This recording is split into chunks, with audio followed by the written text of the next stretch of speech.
It's Bob Connolly Jr. and my Chico, Austin Skinner. And it's episode 38 of IcoPod. What's going on, Chico? The big man and the medium-sized man are hitting the airwaves on IcoPod. Man, we've been doing this 38 episodes. Yeah. In like Holy cat shit. years or dog years, that's about 7 years. Yeah, we're dead by now. Yeah. Right. I do appreciate that you considered me the medium-sized man. So thank you for that. Wow. What are you trying to say, Bob? I'm saying that you're the big man. Yeah, thanks. Yeah. Even though you're like 6'20". Wow. Just because I have a lot of rice in support of Yokozuna does not make me 620 pounds. No. Your height. You're about 6 foot 20 inches. That's not how that works. That's not how that works. That's not in the pants. Okay. Wow. You gotta beat him off with a stick. Your stick, man. That is my stick. Yeah. Shit. Yeah. Well, if you want me to beat you off with my stick, that sounded weird. If you want Bob to beat your stick off. Well, not doing that. You can get a hold of us at IcoPod. Wow. Let me see. Now you got me all flustered. IcoPodcast@gmail.com or on Facebook at IcoPod. We interact with people quite frequently. I know I do. Austin usually just ignores them, and I have to talk to you. So if you ever talk to any of us in a private message on Facebook, it is me. And as I'm sitting here listening to this, this cheap plug, my cat is licking herself. And I'm paying more attention to that than listen to Bob talk. Speaking of which, Bob has let's break some news. Let's break some news here on IcoPod. Bob has a new woman in his life. I do. Yeah. So what is going on? Well, I don't know. She likes me. And well, that's problem number one. Yeah. Right. And the thing is that she doesn't know I'm a wrestling fan. I literally have my closets filled with anything wrestling related. So if she happens to open up that spare closet, you're fucked. Yeah, some replica title belts are probably going to smash her right in the face. Right. And then you have to cash in your money in the bank and pin her for the 1, 2, 3. Yeah, absolutely. So, yeah. But yeah, so that's good news here on IcoPod. We're sharing the love today. I am going on 6 years. Barf. Excuse me. Of a relationship. Yuck. Because unlike what's in Bob's spare closet, that's where I keep her locked up. So that's how I maintain my relationship. Oh. So hopefully Bob's a little bit more successful than me. Well, speaking of 6-year relationships, when are you having an engagement party? Because I went to an engagement party this past weekend for my buddy LaFlair, and they've been together for like 2 years. You've been with her for 6 years. So when do I have to get my Florida ticket here for an engagement party? Well, I have what Randy Savage might call a little bit of the cold feet. Yeah. Oh, boy. No, I'm in no rush. I'm 24 years old. Got my whole life ahead of me. But realistically, I should probably make moves within the next year or so. If that's... I'm assuming she's not in the room, because if she was, she probably would have tackled you right now with kisses. No, she's at work. She makes the money. I sit home and jerk off all day. Right. So watching your cat lick itself. Now, you're not jerking off while that's happening, because I'm pretty sure that's a felony. No, it's 2 separate times. Okay. She does that around 2 in the afternoon.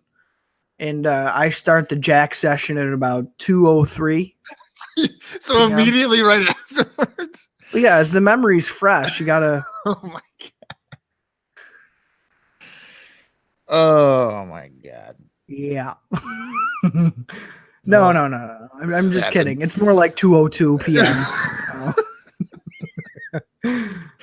It's immediately right after. Yeah. Who am I kidding? You start at 158 and you're just hoping that she goes at 2 o'clock. It's like you almost preheat the oven. You know what I mean? You gotta get everything ready to go. Get the timer going, and as soon as you hear the beep beep, it's like, okay, I'm ready. Right. Yes, exactly. That's good. Exactly. So there you go. You know. Well, if anybody's still listening to this after that little introduction, thank you. Oh boy. Yeah. It's just brutal. So how do we transition away from this as soon as we fucking can? So that was a pretty bad memory for you to be telling me. But speaking of bad memories, let's go to the Observer Notes. Because, there's a bad memory going on right here for WWF. That was a kind of a decent transition. Okay. The 9/13 edition of Raw. What do you think that got for a TV rating? I would say a 1.3. Well, I was not expecting you to say that. It instead got a 1.8. Holy shit. It is the lowest rating in the history of the program thus far. I completely believe that. I can't believe it was even a 1.8, to be honest with you. I would not have ever guessed that it would be a 1.8. But then again, was there other stuff going on at this time on TV? Well, that's the thing. So I looked it up. Yeah. And of course, Monday Night Football. It's right. Like the second week of that. It was like a Browns and I literally looked it up. The Browns and like Redskins or something like that they had played. It was like 23-20. So that might have been a good game or something. But Monday Night Football was competition there. So that probably contributed to it, I would say. Gotcha. Yeah, that makes sense, I guess. Yeah. I'm still surprised by the rating there. Pat Tanaka could be returning to the company. No. Soon. I like Pat Tanaka. What the fuck?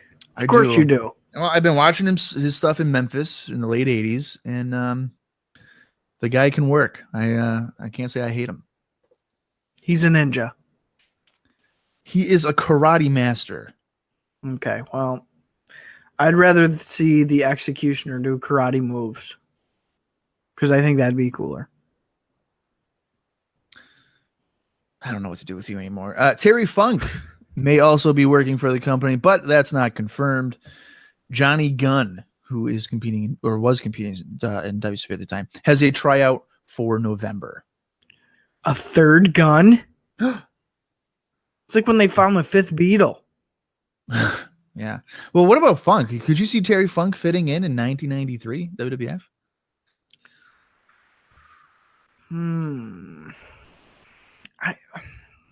Every time I think of a guy fitting in, right, I try to immediately picture who he'd work a program with. Right. As far as Terry Funk, I don't know. Maybe a Jerry Lawler thing again? Yeah. Have Funk come back and have Lawler kind of pick on him or something? I don't know. Well, considering in 93, Terry Funk is basically 75 years old. He could have a feud with The Undertaker in which he's cheating death. And The Undertaker would be like, no, you need to die. And have a bunch of casket matches. And Terry Funk would be like, no, I'm not ready to die yet. I mean, that would probably be a heel turn for Undertaker. But that would be kind of interesting. I don't know what I'm going to do with you, Bob. No, fuck that. I don't see him fitting in at all. Me neither. In 93. Yeah, me neither. Apparently, Mr. Hughes was not fitting in with the WWF 1993 because last week we mentioned, hey, he's out with a 6-week suspension. Yeah. Well, it turns out he's not returning, and he is accepting independent bookings. Oh, shit. Yeah, they put some good stock into him, too. I know. Like, we both thought that he'd be having a match with Undertaker at SummerSlam or maybe even now Survivor Series, but that is no longer taking place. So I didn't see that coming. He's back on the independents. Now now just one house show since they got rid of 2 shows. It's basically just one now. This one took place in Augusta, Georgia at the Civic Center on September 19th, 1993. I don't have an attendance figure, but let's just say people went to it. The Head Shrinkers took on the Smoking Guns. Razor Ramon battled IRS. Mr. Perfect squared off against Diesel. 1-2-3 Kid battled the Bastion Booger, who was a substitute for WWF Intercontinental Champion Shawn Michaels. Bret Hart taking on Doink the Clown. The Undertaker battled Adam Bomb, and the main event saw WWF World Champion Yokozuna teaming up with Bam Bam Bigelow to take on the Steiner brothers. Oh, that's weird. Yeah, that's different. Yeah, I would have went to that one. It's a lot of the same kind of from last week, which makes sense because it's the loop or whatever. Well, first of all, Bastion Booger 123 Kid. Like what the fuck to that? That's the next Hogan Andre. Right. Obviously, that's like a surefire ticket winner right there. Yeah, I don't know. I think definitely for the most part, even since, well, like we went over last week, since they've gotten rid of the 2 shows, it's almost like they're forcing themselves to book stronger names on the cards and really beef up the talent on the shows. At this point, that's definitely something they need to be doing because I don't know how strong their business is realistically. Obviously stronger than WCW's, but that's not saying much at this time. So, yeah, I definitely would have went to that show. Probably not as close to ringside as maybe last week, but still pretty close. I'd say maybe the first couple of bleacher rows. Let's see. Yeah, that's a show I would go to. Yeah. They've been able to keep a pretty strong card ever since they shrunk it down to 1. I'd like to see that main event for sure. It's probably really interesting. I feel like they had this match back in like May. Steiner Brothers and Yokozuna. It's something like that, yeah. Yeah. So that I wouldn't mind seeing that on Raw. Yeah, that too. Why not? Yeah. One thing that we will not be seeing on Raw is the following, I guess, storyline development that took place on the September 18th edition of Superstars. And on that show, Diesel attacked the 123 Kid. And Shawn Michaels claimed it was because Kid had touched Michaels while Kid was making his way to the ring for a match against Dwayne Gill. Eventually, Mr. Perfect ran out and made the save. So it was like on the aisleway, Michaels is alleging that Kid touched him, and that prompted the attack. Of course, that did not happen, and they just beat the shit out of him for no reason. Okay. That's weird. Yeah. So that would appear to be the next storyline there, maybe potential feud. I'm getting ready to see Diesel on Raw. Like, I want to see... Well, obviously, you see him as Vinny Vegas a couple months before this, but... Yeah, in terms of wrestling, though. Yeah, I'd like to see Diesel in action. We have yet to on Raw, so... Yeah, and he's been around since June, right? June. Since June. So we're going about 3 months now. Yeah. Well, another guy that is relatively new in this week's listener feedback topic is Ludwig Borga. And it's most of the same guys from last week that shared their response with maybe 1 or 2 newbies here, but let's just get right through them here. Michael Vincent says that, he sucked. He's a worthless 80s style heel. Then he broke his foot and he was done. Yes. Johnny B. Smith says, I liked him, to be honest. Needed a mouthpiece. Never really met his full potential. His stuff in Japan was good, possibly a better fit for him with their high impact style compared to WWF at the time. Daniel Zhang says he's a racist asshole and terrible run as a foreign heel. Joe Mitchell said that he had too small of a sample size to tell. Mike Campbell says, I kind of liked his entrance music. When he split in early 94, I didn't even notice. And then Jason Omet says, I loved him as a heel and wish he hadn't been injured.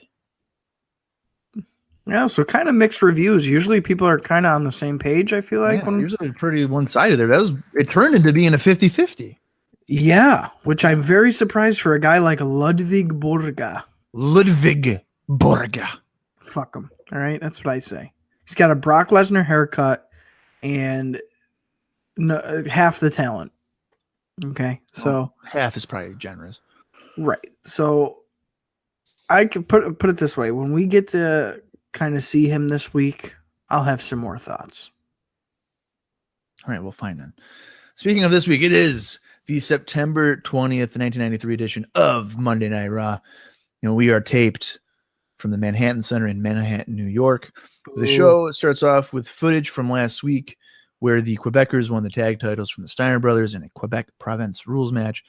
McMahon is doing the voiceover, and he told us the rules once again, and we see several highlights. Nothing really worth going over here. However, it is funny that Vince has to do a voiceover to explain all the bullshit. Yeah, that's when you know it's probably a little convoluted. Yeah, when Vince has all to these do a things separate... couldn't happen, and like one day, yeah. all this happened.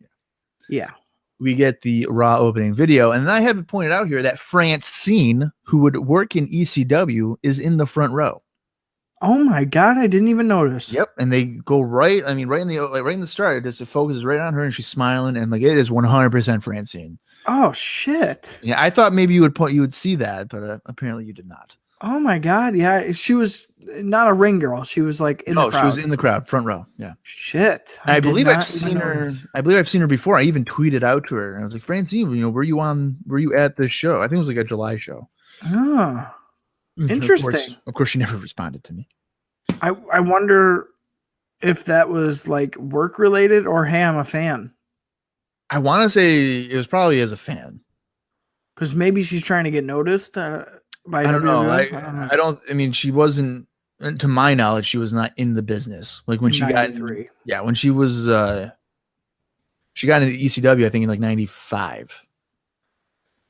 Yeah, the Pitbulls and stuff like that. So that's right. This is like 2 years before that. So I don't think she was in any kind of mainstream wrestling. She could have been on Independence or something, or she could have been a hired, good looking actress girl. I don't know, but yeah, I would have to think maybe as a fan. Okay, interesting. Yeah, I didn't even pick up on that. Yeah, we go right into some action here. Our first match is the WWF Tag Team Champion Quebecer Pierre taking on Scott Steiner.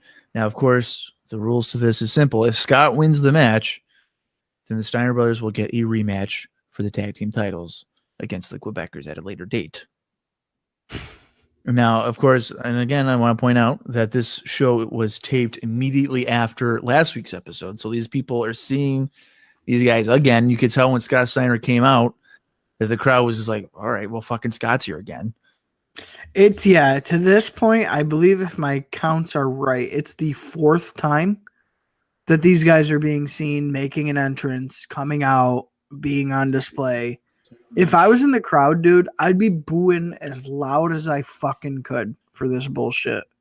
Yeah, it would be quite redundant, I would have to say. Yeah, like, holy shit, I'm sick of this. Yeah. They begin the match trading right hands in the middle of the ring, and Scott delivers an atomic drop before going to the top rope. Scott leaps off and delivers a flying clothesline and plays to the crowd, which, mind you, would have been illegal last week. Scott tosses Pierre over the top of the floor, which, again, would have been illegal last week. Scott spikes Pierre with a pile driver, but can't get a 3 count. And at this point, it's obvious that Scott is doing everything that was illegal last week in this match because it is, in fact, legal. Yeah, and speaking of last week, so Scott came out looking sweaty and wet because he probably was sweaty and wet from last week.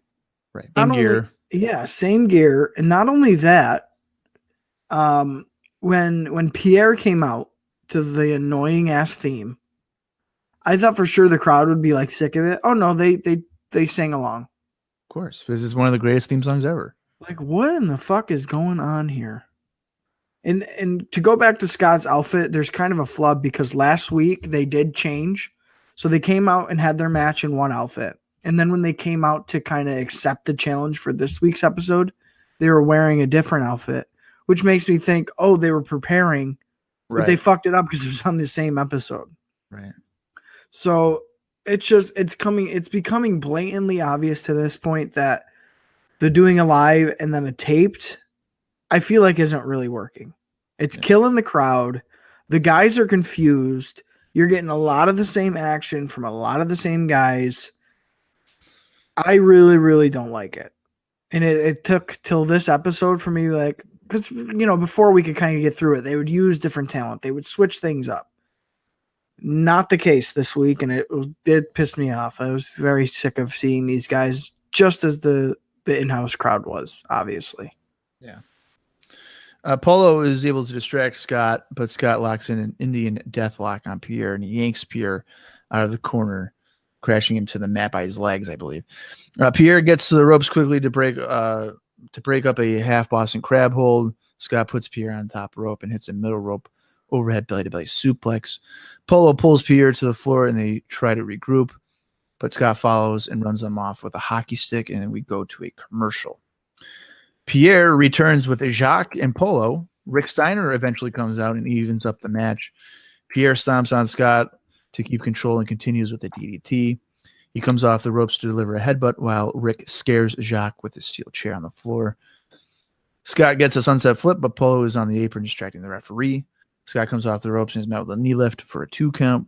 Pierre hits a middle rope splash for another 2 count. Steiner drives Pierre back first into the corner, and then Pierre slams Scott with his middle rope leg drop for a near fall. Scott gets a backslide but can't keep Pierre down. Pierre pokes Scott in the eyes and keeps him on the mat with a sleeper. Pierre slams Scott and then misses a middle rope splash. Scott backdrops Pierre, followed by a clothesline. Scott hits a double underhook powerbomb, and then he plants Pierre with the Frankensteiner and wins the match. So that means that the Steiner brothers will, in fact, get a rematch for the WWF Tag Team Championships at a later date. Personally, I thought it was okay. Probably went on longer than it needed to go. But I thought having Scott and Pierre being the guys to work a singles match was probably the right call. I still would have preferred Jacques, to be honest with you. But regardless, I don't know. And it's funny because I think I was for this one more or less paying attention to the crowd and the commentators because again, it's the same talent we've seen from last week. It's if you would have closed my eyes and I just had to listen, you would have maybe thought it was the same match. Who knows? I personally didn't have too much interest in like the action, but a couple notable things here I have. Bobby says on commentary during this match that he hates Monday Night Raw. Nothing is normal here. Sour grapes from last week, of course. But for this match, I was starting to agree with him. Like, holy fuck. Give us something different. This is like 2018 shit where the same guys are having the same matches back-to-back weeks. I don't like it. Especially with how deep their talent pool is starting to be in 93. There's really no excuse. They could have done that the following week or something like that. Yeah, just to break it up. Yeah, they definitely needed to space it out. This would have been a better presented match if it was in a different venue, like 2 weeks from now or something. They just spaced it out. Hype it up a little bit. Let it grow some legs. Yeah. I agree with you on that. From there, there was some solid action from what I was kind of catching up on. I did pick up on a chant from the crowd that I couldn't really tell from. I definitely think their audio was lowered for this network presentation of this episode because they were definitely chanting something towards like Jacques and Johnny Polo. But a little bit further in, I finally picked up the really, really like lowered chant of Johnny Homo. Okay. So that was, I believe, what they were chanting probably the whole time. Yeah. Other than that, I mean, the finish. The New York crowd loves that insult. Like Sean's a homo from like months ago. Yeah. There's a lot of homosexual taunts from them, I think. Which is weird because last week they were chanting "We want Sean." So I guess they're all homos then. If that's it was weird. Yeah. So I don't know. The fucking audience the past 2 weeks has been kind of annoying with their bullshit. But I think it's because maybe they're bored too. So in that sense, I don't blame them. I would say. Could be true. They have to try to entertain themselves. Yeah. I'm trying to see what else here there was. What else I had. Really, is there any surprise that Scott wins here? I don't think so. Yeah. I think that did they even really need to have this match? Did they even really need to deny them a rematch? Like just have a rematch. What is the point? I don't know. I wasn't necessarily a fan of this one. I thought it was okay. And again, it probably went longer than it needed to be. Jacques and Rick coming out. Does that stuff really need to have? Right. Does that need to really happen? Right. Certainly needed to be spaced out, but I'm still, I'm on board with the whole idea of them feuding, and I still like the Quebecers. They just need to space out their appearances, not right after each other like that. I still wish the Steiners were working a program with the Heavenly Bodies. What happened to that? Right. That might have been a one-time, I guess. Pay-per-view there. Which sucks. Yeah, I like the Heavenly Bodies. That's a good point, though. Ico Pro ad with Lex Luger, and then a WWF Figures ad with Randy Savage. That leads us to our second match of the evening. Is Bam Bam Bigelow against Laverne McGill. This is the first time we were seeing Miguel here on the show. Yeah, first time I've seen a man named Laverne. Pretty sloppy. Yeah. Bigelow starts with a standing dropkick, and McGill avoids the dropkick and hits a few of his own. It seems like the enhancement guys are getting some more offense in the more we go on here. Yes. I wonder if that's a Jim Ross influence, because I know WCW would do a similar thing here. Mm-hmm. McGill misses another dropkick as Bigelow was on the apron. Crush, again, calls in during the match, and McMahon wonders when he's going to return to action. Crush, again, says he's in the best shape of his life. He's ran 5 miles. He just got done, in fact, doing that. He'll have a big impact. Savage goes on to speak and says that he's tight with Crush. Crush is silent during Savage talking and doesn't say anything. Crush is not speaking to Savage as long as he's alive. And Crush hangs up. Yeah, Vince asks, hey, Crush, are you still there? Crush goes, yeah, brother, I can hear you on this side loud and clear. I was like, okay. So Vince is confused. Like, oh, well, why didn't you just answer Randy Savage? And that's when Crush says that, he heard what Randy Savage said. And basically, like Bob said, he refuses to ever speak to Randy Savage again as long as he lives. This time, he audibly hangs up the phone and, you get the hang up tone.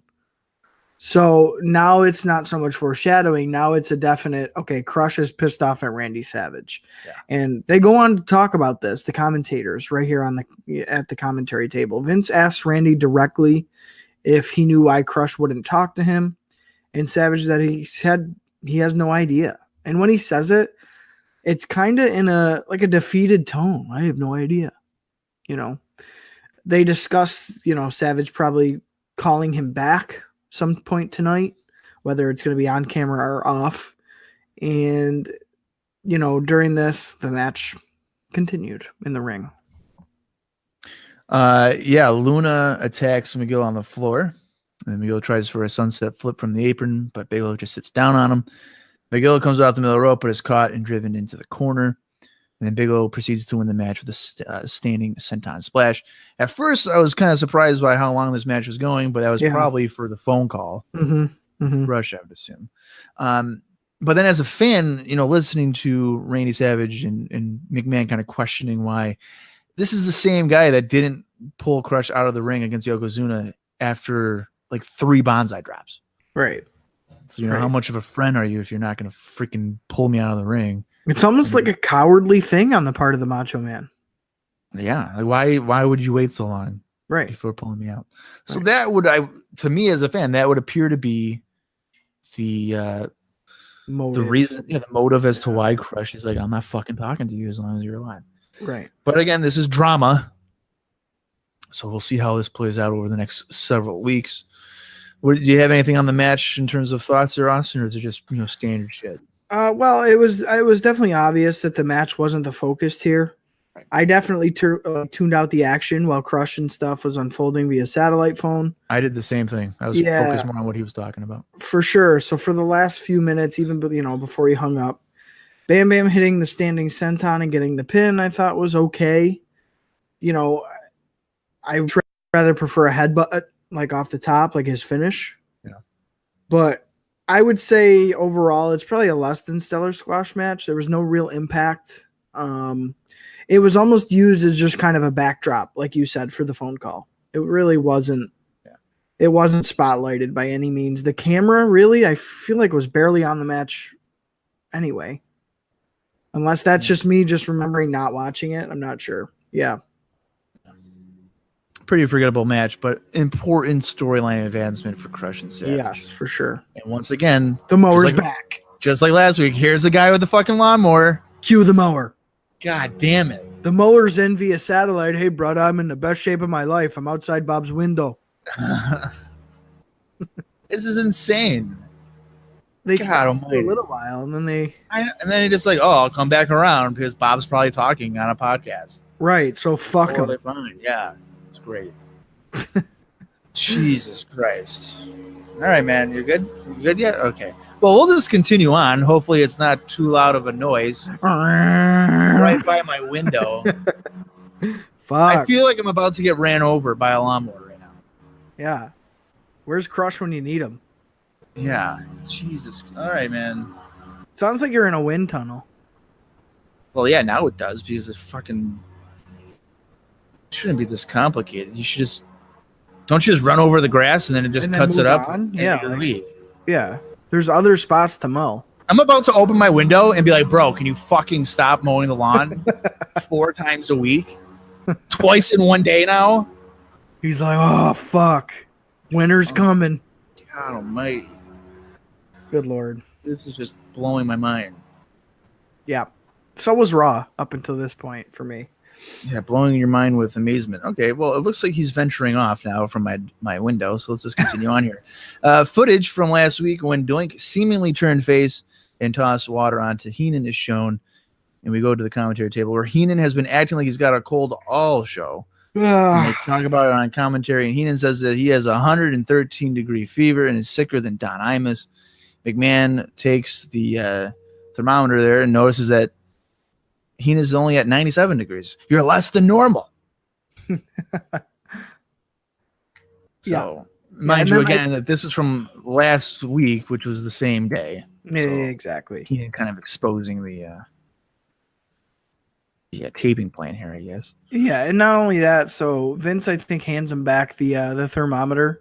Yeah. And then Bobby, like, feigns choking on it. Shoves it in his mouth, and he, like, oh, I'm choking on it. So, I don't know. I think it's just, it's silliness. A little bit too silly for me, personally. Yeah, I'm not really sure. I didn't think it was all that funny. I don't think it was a good skit there by Bobby, as much as I love Bobby Heenan. And in fact, I'm wearing his shirt. Yeah, who got you that, Dick? Dallas Gridley did. Yeah, right. Okay. You're welcome. Mm-hmm. Yeah. Vince McMahon brings out Bret Hart for an interview. Austin, what do you got on Mr. Bret the Hitman Hart, and what he has to talk about? So I was looking forward to this because I think this is the first time we've seen Bret since SummerSlam, so it's been a little bit. Yep. Vince starts right off with asking him about the last few weeks as Bob's mower continues there in the background. It's just blowing my mind at this point. And Bret says that Vince covers about what Bret's family has had to endure over the last few weeks with the antics of Jerry Lawler. You know, shots are shown from SummerSlam as Vince kind of recaps what happened. And to make note here, SummerSlam will be available on home video October 9th. So quite a quick turnaround there for the home video release. Vince broke down kind of the happenings and the finish of the match at SummerSlam, to which Bret went on to say that Lawler hasn't really beat anybody yet. So he has a bit of a dispute with anybody who thinks Jerry Lawler is truly the king of the WWF. He goes on to say, Vince asks him what Bret's plans are to do to rectify what happened at SummerSlam because, of course, the decision was overturned. To which Bret says that beyond being king of the ring, the most important thing to him is family honor. He explains that that's why he didn't want to let go of the hold of the sharpshooter. He was protecting the prestige of his family name. And it was a way to honor them, holding on to the sharpshooter, really putting Jerry Lawler through as much pain as he could, which I thought was kind of a nice touch to tie everything together. He went on to say that after he's through with Jerry Lawler, Lawler won't have a head to wear that crown on, and that his only regret for SummerSlam is that he didn't keep the sharpshooter on longer. Sooner or later, Lawler will have to face him again, and he'll be ready for him, court jesters, tricks, and all, when that time comes.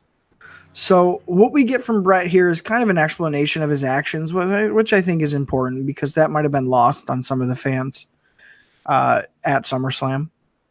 And I like that maybe they're foreshadowing that the story isn't over, especially because really the match that we ended up getting and like the whole deflection with Doink and the weird finish and the overturned decision, there's definitely, things left unspoken for between those two. So I think that'll be interesting moving forward. We haven't seen Lawler since SummerSlam either. I'm not sure how much he'll be doing in ring work, heading into the next couple of months. Hopefully that the Bret and Lawler feud gets a conclusion before the end of the year, because I'm really Again, not super sold on it. Not that big a fan on it. I think Lawler's best at this point at the announce table. I think that's where he's most effective. Yeah. With that said, I thought it was a good promo. I thought it did well to continue the feud, which, you know, usually Brett has sometimes had a problem with on the mic. But yeah, I think he did all he could to keep the interest up between the two. Well, to me, the Bret Hart Jerry Lawler feud is the hottest thing going on WWF television. Has my interest through and through. I thought it was a decent promo for Bret. Yeah. Although I kind of roll my eyes when he's like, the only thing that matters to me is family honor. And he's just like, that's kind of corny shit, but yeah, a decent little continuation here. Yeah. So I don't know, nothing really to really base off there. After that, we get a "Don't Fall for Cheap Imitations" ad, which has to be a shot at World Championship Wrestling. Gotta be. Yeah, gotta be. Yeah. And then we go to our third match of the evening. You're not even going to explain what the commercial was? No, I wasn't really paying attention. What was it? Well, I have the whole breakdown. Of course I do, because I actually watch the show, Bob. I do too, but sometimes I'm not interested. Dick. All right, so this little TV spot, it's another weird one, just like last week when we went through the guy with the girl in the bed and BS like that. Which, if that ever happens to me, just shoot me. Right, yeah, Bob definitely clarified that for you guys. This time for this week, it's a regular guy wearing Razor Ramon gear, and he's basically trying to pick up a girl who's sitting on a bench. It's a white backdrop, so really that's the whole focus here is the guy and the girl. I literally don't remember any of that. Yeah. And then the same guy was then shown wearing Bret gear. He was wearing Tatanka gear. And then lastly, Savage gear. He's doing all their catchphrases. Right. This is Savage comes out, right? Yeah. So the guy's trying to get the girl's attention, basically, is what the whole idea is. And then the real Randy Savage comes in. The girl then stood from the bench and said, "Don't fall for cheap imitations." A WWF graphic was then shown. And like Bob said, it's almost guaranteed that was a shot at WCW. Don't fall for cheap wrestling imitations. The WWF is the real wrestling show. Yada, yada, yada. So that's basically what that was. Yeah. Pretty self-explanatory. This would go on for like 7 years. So yeah, better enjoy it now. Although I did not know that in 93 is when shit like this would start happening. Oh, yeah. I think even like, well, for like WCW, what they would do, later on is when, like on Saturday night, they would show footage of like Steve Austin getting beaten up by like Van Hammer or something. And it'd be like, this is where the big boys play. And of course, this is like 97 when like Steve Austin's like the biggest star ever. They would do stupid shit like that. Yeah, to be like, oh, this is who your stars are, job guys on our show. Right. Like they couldn't win here. Right. But they win on your show. That's funny. The same thing would happen with like Vader. Like Sting would be beating him up or something. Right. Stupid shit like that. That's funny. Yeah. The third match of the evening is Mr. Perfect against Mike Bell. Heenan goes on a rant about Joe Fowler. And he says that he doesn't want to hang out with the guy on All American. I guess they'll be traveling all around. I guess Fowler's kind of replacing Mean Gene at this point. So Heenan's like, it's my show. I don't want to do it. This guy's a fucking loser. I don't want to deal with it. Similar to last week, the fans are chanting, "We want Sean." Yeah, we got a whoop, there it is chant too. Which is surprising because there's no African Americans in this match. That's the only time they ever do that. It's true. It's the only time they ever do is when Men on Missions there or Two Gold Scorpios wrestling in WCW. It's the only time I've heard someone do whoop, there it is. Yeah. Whoop, there it is. There you go. There it is, yeah. Well, my notes here are pretty simple. I'm sure you probably have in-depth notes that make this a 15-minute match, but it's not. Perfect chopped Bell on the floor, and then Bell got a few chops in the ring. Perfect quickly got control with a rolling neck snap, and then he finishes him off with the perfect plex.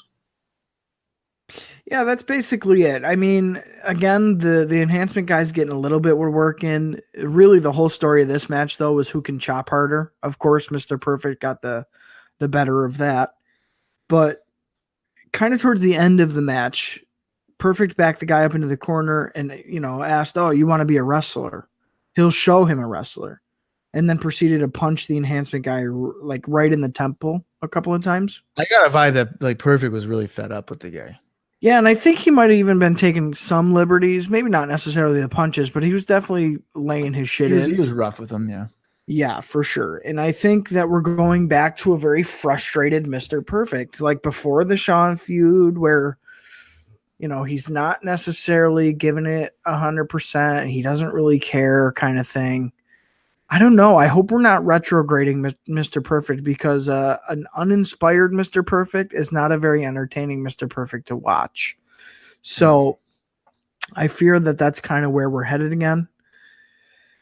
Yeah, it was nothing worthy of noting here. I mean, I have some notes on the match, but really not even worth going through, to be honest with you. Yeah.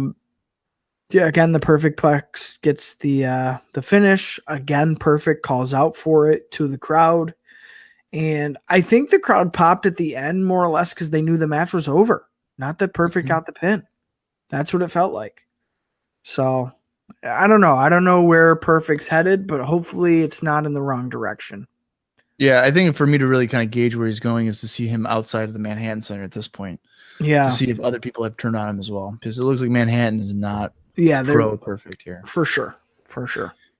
Well, speaking of not pro somebody, let's go to Ludwig Borga, one of Austin Skinner's favorite guys currently on this project. He's in the woods, and he is disgusted by the mess. Borga says that he's really going to tell Americans what is going on. He says it stinks funny where he's at. It's not a country of milk and honey. He said it used to be a nice river, and we see like a shot of the river filled with like, trash or whatever. Until Americans cleaned their house. America is just corruption and considers Luger to be a garbage driver. Spoiler alert, Borga, that's not like a year later. We get a literal garbage driver. Borga says everyone stinks and they need to choke on this. Signifying the trash. Now, if Bob's not a hypocrite, he'll agree with me. Okay. That this promo, this, segment down by the river. Living in a van. Yeah. Down by the river. Is just as laughable as the Lex Luger segments have been. Yeah, in a heel capacity, sure. It's fucking hilarious. He's rhyming words. He said it stinks funny. Yeah, a land it smells of milk funny. and honey. A normal way. Now it stinks funny. Like, Are you fucking kidding me, Dr. Seuss? Like, what in the... This shit is horrible. Yeah, it's not good. Horrible. He speaks of the filth and the pollution. He asks Luger, oh, this is what you stand for, basically. America stinks. Lex Luger stinks. So America, choke on this. He finishes, as Bob says here. For me, I could tell that Borga had nothing to really talk about other than the directive that he was given to kind of talk about the littered trash around the ring, like the river area. You could tell he can't really come up with anything off the top of his head. That was definitely directive that he was given, and he didn't really... It seemed like he didn't really trail from that. He kept going back to the pollution and just the BS. Yeah. Felt very forced. Fucking A, man. Horrible. This is the bad 1993 shit that I don't want people to see, because then they form bad opinions about Raw 93. Yeah, I mean, it's certainly not a promo that would, talk me into an arena. Absolutely not. I'm not at a point here where I'd be like, I want to see Luger beat up Borga. No. This country does not stink funny. This place was never about milk and honey. Luger's not a garbage driver. That's Duke Rosie. God, you know that. Yeah, it was pretty laughable. It was laughable. Plus, I don't know how I feel about the constant relying on foreigners and America and blah blah blah. That whole narrative, right? Same old nonsense. So. Right. We have our evil foreigner, and he is the champion right now. That's all we need. Yeah, pretty much. We go to. Well, this is the second one of these ever on Raw. Bobby Heenan is with a gentleman named Todd. Yeah. And his girlfriend. Todd gets down on one knee and asks her to marry him. She says yes. Heenan made the girl hold his used tissue. Here he goes. Here, hold this. My nose is running. Yeah, she just takes it and holds on to it the whole time. Yeah. It's not as funny as the first one where he was just, calling them ugly in the first one. This was kind of just like, hey, whatever, Todd. Who names your kid Todd? Stuff like that. Yeah. So that is the second engagement on Raw thus far. I feel like they made more of a gimmick out of the first one. This second time around, I feel like the WWF was like, oh, been there, done that. We're too cool for that now. Yeah. So we'll show you, but that's it. Yeah, because the first one, they put even a heart on the screen and stuff. Yeah, it was like a whole thing. This one, it was kind of like an aside, like in between commercials. Here you go. Well, in the first one, they made mention of it in the beginning. Right. Or relatively close to it. This one was just kind of like, oh, we might as well just get out of the way. Yeah. Not make any mention of it or anything. So yes. And then IRS comes out and does his usual tax cheat promo. You Manhattan guys, pay your taxes, blah, blah, blah, Razor Ramon, whatever. Yeah, he goes, let me tell you, Manhattan tax cheats something. It was obvious to him that Razor Ramon doesn't have the guts to come out here and wrestle him on Monday Night Raw. So that's what we got. Yeah, same promo. Yeah, same stuff here. And that brings us to our main event. It is IRS taking on PJ Walker. Austin, what do you got? So to start the match off here, Irwin Chance broke out as the bell rang, and IRS threw Walker out of the ring over the top rope. IRS bounced Walker's head off the steps and then got him back into the ring. So he got some, physicality out there on the outside. While Walker was locked in an abdominal stretch, Razor came down and taunted IRS at ringside. A big Razor Ramon chant broke out, and Walker got a roll-up on IRS for a shocking win. And the crowd immediately burst into a 1, 2, 3 chant. So it's kind of similar, not as good or as shocking as, the 1, 2, 3 Kid Razor Ramon pin, but along the same lines, you could tell that's definitely what they were going for. And moving from there, we went kind of into a quick commercial. And that was basically it for this little segment. Razor taunts IRS as IRS is being held back by officials, and this is a way to set up their program moving forward. Very similar to the program between, Razor and Ted. I kind of wish they would have maybe figured something else out for it, because at this point it really feels like 1, 2, 3 Kid is fuel for all of Razor's feuds, which is really weird. At least they're, kind of keeping that close to the chest for fans so they don't forget kind of what happened with 1, 2, 3 Kid. But at the same time, I think Razor's a strong enough character where we can kind of move past that now. We don't really need to rely on that. But nonetheless, I am looking forward to a Razor Ramon IRS square off for sure. Well, I feel bad for PJ Walker. Yeah. Because the guy gets a big win, and then absolutely zero focus is on PJ Walker. Right. Similar, back in May, 1, 2, 3 Kid got some airtime. The camera focused on him for a bit, and it was like, oh, what a big win. PJ Walker gets the win, immediately rolls out to the floor, and then you don't see him. And you don't see him. Yeah, he's gone. He's done. So the clear focus here is just for Ramon IRS. Right. So I feel bad for PJ Walker. Although at the end of it, I was like, this is a good way to segue potentially into a tag team for 1, 2, 3 Kid and PJ Walker. That'd be cool. Yeah, like we talked. Right. Well, we talked about it, a couple episodes ago. Yeah, like a little stable of guys. Yeah, a little faction would have been cool. Yeah, I think that'd be kind of neat. Certainly not the same impact that 1, 2, 3 Kid Ramon had back in May. Right. I don't think I'm as interested in a singles match as you are for IRS and Ramon. Well, IRS is kind of boring in a singles role to me, but we'll see how that goes and when they eventually lock up, how entertaining that is. As you mentioned, there's then a King of the Ring video game ad by Gorilla Monsoon. And then Bobby Heenan is backstage talking to Johnny Polo and the WWF Tag Team Champions, the Quebecers. Polo says that they are not afraid of the Steiner brothers, and he lists a bunch of teams that should get a title shot, like the Bushwhackers, Head Shrinkers, Smoking Guns, all these guys. Yeah. They will defend the tag team titles next week, but not against the Steiner brothers. So that should be interesting to see who they... Yeah, he says it'll be against a team that truly deserves it. Right. So we'll see. We'll see. Yeah, so we'll see how that goes. Raw next week will be taking place in New Haven, Connecticut. I believe this is the first time we'll be leaving New York. I think so, yeah. So that should be interesting. Tatanka will be in action. the Raw debut of Ludwig Borga, plus the one night only return of Jimmy Superfly Snuka. And McMahon sneezes at the end, and it's like a shameful sneeze because then Savage looks at him and says, "You better not be getting sick." And McMahon's just like, gulp. Oh, well, man, maybe I am. And that wraps up the episode. So can I just go over how fucking stupid that is? Yeah. Vince, earlier in the fucking show, proved that Bobby was faking and feigning his illness. Yeah. And then they have Vince sneeze at the end of the episode. Yeah, it's comedy.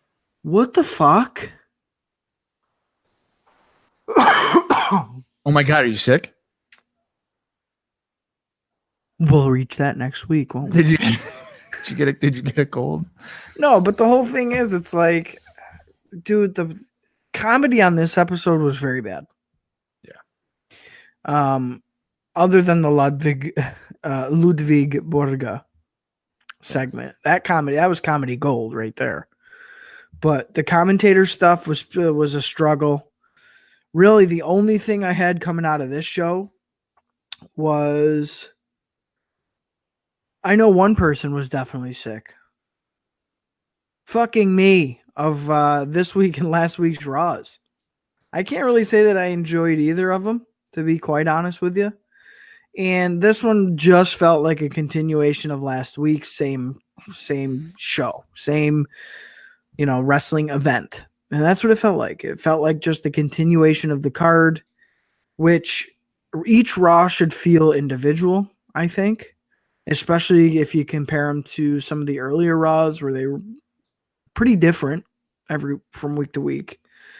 A lot of the same talent used. We only got like one or two developments being promoted over the course of both shows. My only thought was like, where's Sean? Where's Adam Bomb? 1, 2, 3 Kid, Yoko. We haven't seen guys like Men on a Mission, Tatanka, Luger since SummerSlam, despite his injury. Nothing. The talent pool for the last 2 episodes of Raw, this one and last week, really affected my enjoyment of the shows. Plus, the Quebecers were heavily featured. They were pretty much the feature of both shows. So, I don't know, man. I just really wasn't into it. I wasn't feeling it. I wasn't feeling this week. I wasn't feeling last week. And especially coming off of SummerSlam, that kind of bums me out because I was looking forward to move forward. I don't know. Yeah, I mean, I enjoyed last week's. This one is definitely a filler. And I'm kind of concerned about the amount of airtime the Quebecers have gotten in 2 weeks. They're a relatively new act. Right. And then you're just already just kind of plastering them all over television. People are already sick of them. Yeah. So I see that part. I don't know if I would be doing. But no, this was definitely a filler week compared to last week. It seemed to be like they were short-staffed with people they could use. Yeah. Which was pretty unfortunate. But, next week could be potentially interesting. Tatanka in action, the debut of Borg on Raw, the return of Jimmy Snuka. Being out of the Manhattan Center, I think will be refreshing. I think that's much needed to get out of the Manhattan Center. Just get out of New York in general. Right. Just to see how maybe other areas will react to people. Like, for instance, like if Razor Ramon was in New Haven, is he going to get the same reaction that he was getting in Manhattan? Right. Mm-hmm. All that stuff should be pretty interesting. By the looks of it, though, this episode that we have done has gone pretty short, probably contributing to the fact that it's just, the same amount of guys. It's kind of hard to talk about the same stuff, the same group of people. Well, yeah, and literally almost the same match, like the same face-offs. Yeah. It's crazy. It's no wonder. I can't wait till next week when we reveal the rating for this episode, because I'm sure if it's not lower than last week, it's got to be pretty damn close. I would have to think so. I'm telling you, I probably wouldn't tune into this one. No. And I feel like if somebody were to tell me what happened, I'd be like, I didn't really miss much. Exactly. Yeah, you could easily do a recap the next episode for the first 5 minutes of next Raw and be like, oh, okay, so I didn't really miss much last week. Cool. Yeah. And part of me wonders if they're, I don't want to say having weaker shows, but like doing this knowing that, football, Monday Night Football is going on. It's always been a huge challenge for them. Right. So are they going to waste some really big moments or what have you? So that's kind of intriguing. One of the angles though that is kind of interesting is Crush Savage. You know what, dude? And here's the thing with that. So obviously I'm not a Crush fan. But if he comes back as a big badass heel with a better look and maybe more energy and believability in his character, I might be able to buy into a Crush versus Savage feud. Yeah. Because I'll tell you what, when he was on those phone calls, both this week and last week, I was paying attention to those phone calls. I was too. And I originally was on the Crush thing, and then I kind of jumped off the ship a little bit. But I'm still dangling. My feet are hitting the water. Hopefully this, potentially new heel persona. Yeah. Feud with Savage will get me back on that ship. He is a big guy. You would think, if he has any resemblance of skill, could potentially be, a positive contributor to the television. But we'll have to see how that plays out. And not only that, what an interesting turn of events. Like Savage is presumably going to be featured in an angle, a pretty big returning angle. Yeah, by all accounts. So that's very intriguing as well. Maybe they're realizing, hey, maybe relying on some of the older talent isn't a bad thing. Well, I think it's kind of funny that they're like, we won't give you a program with Shawn Michaels, but by God, we'll give you one with Crush. Right. That seems a little weird. Yeah, it's very, very interesting how they're gauging the value of Randy Savage at this point. I don't know, but you know what? In the same hand, imagine an Adam Bomb Randy Savage feud. Mm-hmm. That would have Adam Bomb to me is one of the most interesting characters of what you could potentially do with him. Right. So. Right. I couldn't help but to think that because, of course, Adam Bomb and Crush would later go on to be a formidable duo. Chronic. But even in 93, if they were to link up as a team, I think that'd be fucking awesome too. Mm-hmm. Two big guys, two ass-kicking guys, decent shape, not two super heavyweights by any means.